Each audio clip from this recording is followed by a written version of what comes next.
Guardians of the Galaxy Volume 3 spoiler-free review coming up right after this. Was it good? Was it not? Let's see. James Gunn's final MCU movie before he comes to DC. Oh yes, DC Rises. Let's get into it.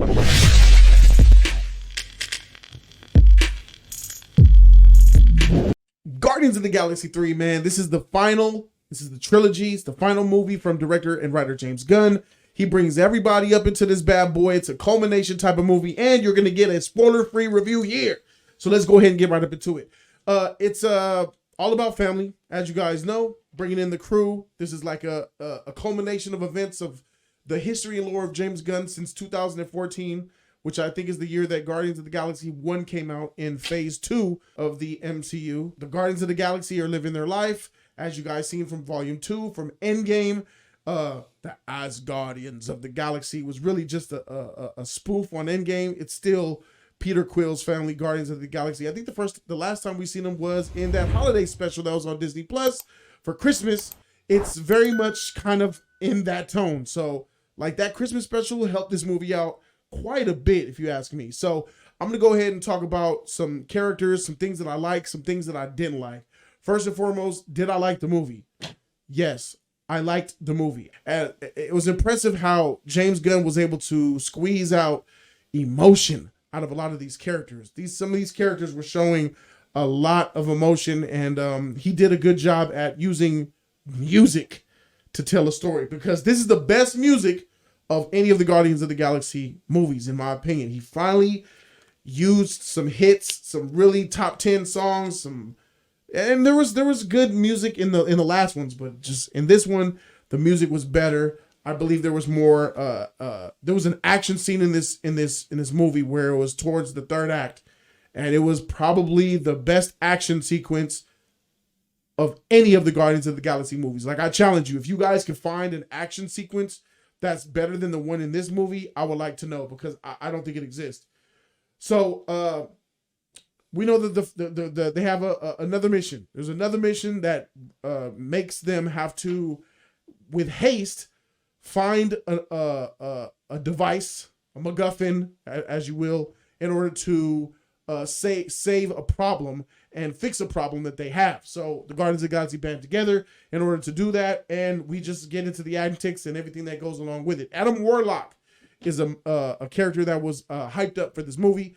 In my opinion, Adam Warlock shouldn't have been made because it was too late. He should have been in before Guardians of the Galaxy 2, before Endgame and Infinity War. That's the time that he was needed in the Infinity Saga, especially in the comic book series. He was an integral part in that, and he should have been there for Thanos, but he's here in Guardians of the Galaxy Volume 3. He's 100% trash, wasted character. He's in the way. I understand how people will like him, but he's a throwaway, non-needed waste of a character who's taking up space and is only cast and put in here just to say, oh, Adam Warlock's in this movie, and nothing else. Yes, he has his little narrative of his storyline that's something that James wrote down on the script to make it mean something, but it doesn't mean anything. Wool over my eyes. Miss me with that Adam Warlock character. Rocket Raccoon, he had some more emotion up in this movie. He was the reason for a lot of emotion was in this movie. Peter Quill, I think this is probably the best Peter Quill has ever been. I think that Star-Lord is pretty dope in this movie. He shows some acting range, some comedic volume and shit like that. Is pretty cool. Gamora, as you guys know, Gamora and Star-Lord are not together because that's a 2014 Gamora, and the real Gamora that Star-Lord had is dead. And he's trying to, serenade her and try to put that swag on her, like, yeah, I could get you again. I got you one time, I'll get you again, baby. So there's a little bit of that back and forth and stuff like that. I won't tell you what happens there. Nebula has grown. I really like the Nebula character. She has come into the role that we've seen her do in the first scene of Endgame when she was with Tony Stark, learning emotion, learning the human ways, learning what it means to appreciate life. She's more of that. Nebula's great. Drax, he's my favorite character in the Guardians of the Galaxy. He is funny as heck. He brings a lot of the laughs. He brings some emotion as well. He's just great. He's my favorite character, and I love Drax. I F with him. Okay, so I would say that the story of this movie, without giving away anything, the story is it's bland. It's relatively mediocre. This is the worst story out of all three of the Guardians movies, because when you ask yourself the question, like, why is this a problem? Why is it like this? The reason for the story happening is it makes you feel like this didn't need to happen. If this is true, then wouldn't this be talked about in part 2? Wouldn't this be talked about in part 1? They kind of rushed that. This script is incredibly rushed. The way the pacing happens, a lot happens once. Gotta get to it. Like, things happen in the first 2-3 minutes, things are happening. And then, like, the immediate first act, you're like, whoa, okay, we're already set sail. We're going. Okay, let's go. And it just it never stops from there. This has a lot in it. It's messy. The story doesn't make much sense, but I could tell that the story was told this way in order to get an emotional reaction from the audience. I know what James was doing.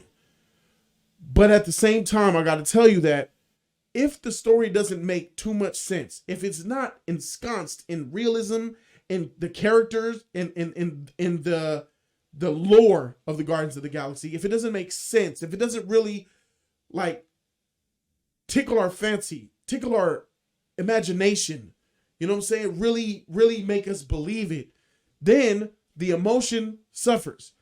And if they did do it the right way, as I think they should have done, the emotion would have hit way harder.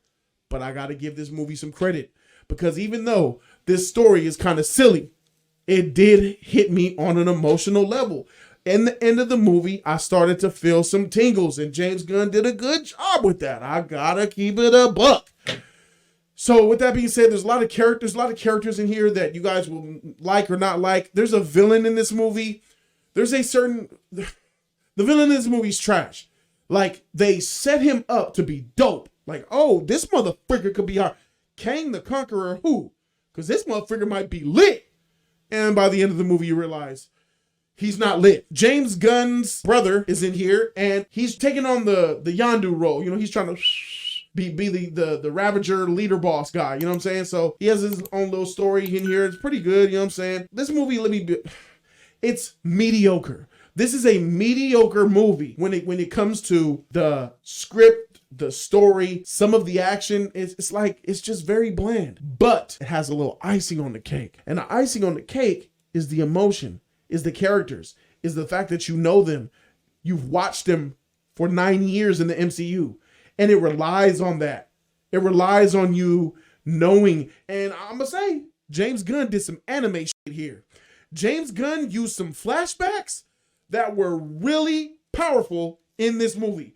So powerful that without those flashbacks, I don't even know if you even have a decent story. I don't even know if you have real emotion at all. So James Gunn, and I'm telling you, he took it from the anime book. The way they use those anime flashbacks, bro, it really makes a character develop fast and it make you feel for him, especially if the emotions and the imagery that they show, it was really effective. One of the characters was given special attention via flashback, and it really boosted their character, make you care about them that much more. Will you guys like Guardians of the Galaxy? Yes, but I gotta keep it a buck with you. Guardians of the Galaxy Volume 3 is the worst Guardians of the Galaxy movie. I think Guardians of the Galaxy Volume 2 is still the best. I gave Guardians of the Galaxy Volume 2 an A-. I give Guardians of the Galaxy 2014, the first one, a C+.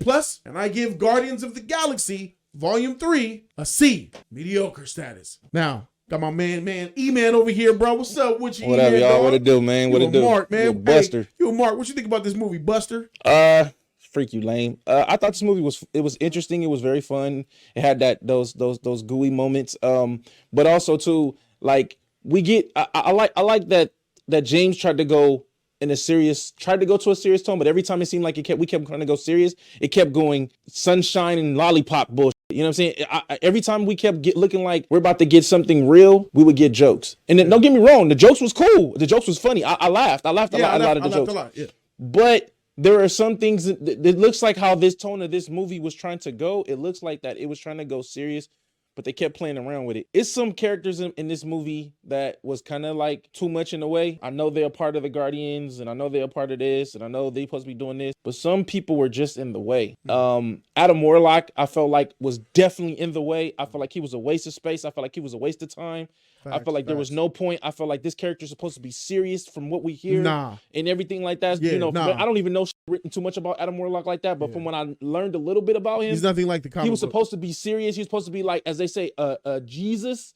He's supposed to be like, that, bro. And it's just like all I got was Magoo. You know what I'm saying? I wasn't in the comic books. Adam Warlock embellished the power of the Soul Stone. I ain't get none of that. I got a freaking buffoon. Like seriously. This movie had as Jody was saying, this movie did have a lot of heart. It had growth. Nebula, I was very surprised what James did. Yes. Yeah, I was very surprised it was dope. in this movie. Yeah, she was great. What they did to Nebula. I could not believe what I saw. Far as like, the other main characters, some of them was getting very annoying. I say Star-Lord character boosted up a little bit more for me compared to what I saw. Before we had him like, joking around, playing music 24/7, doing this, doing that when serious moments. This one, we saw him do some real serious shit, and I like that. I like that, that they got into it. Now, far as like some other things that happened with him, I really wasn't going for it. It really kind of irritated me with when he was, when I can say this, you guys saw at the trailer when he was at the bar, crying and shit. There's some things in it and that was annoying for me. You talking about Star-Lord? Yes.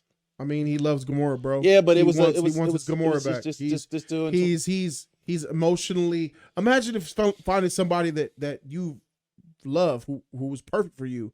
You have Guardians of the Galaxy love in music and the music was dope. Soul, the music was dope. But he has his soulmate, and imagine that she dies and then comes back.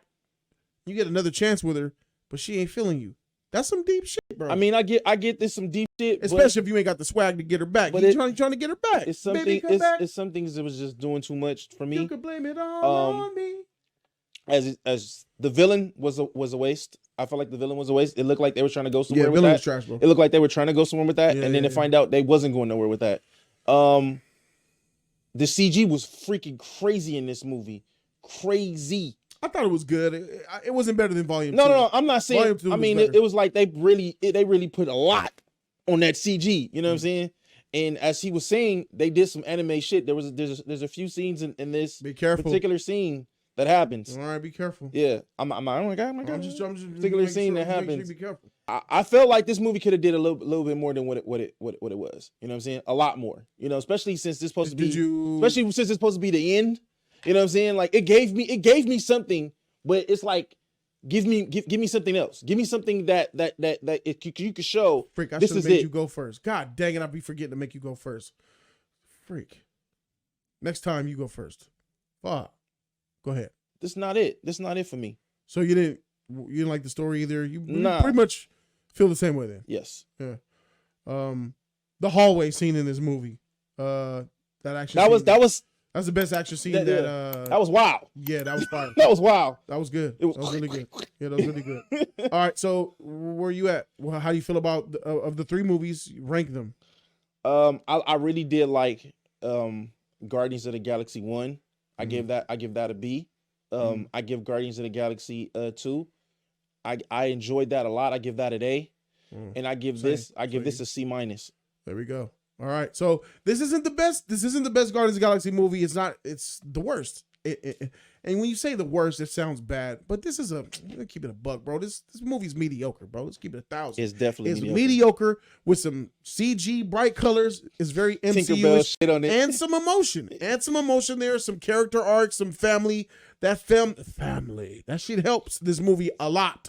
You know what I'm saying? So I'll say that, yeah, man, Volume 2 is top notch for me because Volume 2 really made me cry at the end. That Ravager scene, you know what I'm saying, with Yondu, he maybe daddy wants your daddy and wants your father. That shit was fire. Sacrifice his life. That shit was great, bro. So there was a scene that was reused that was in a previous Guardians movie involving a character's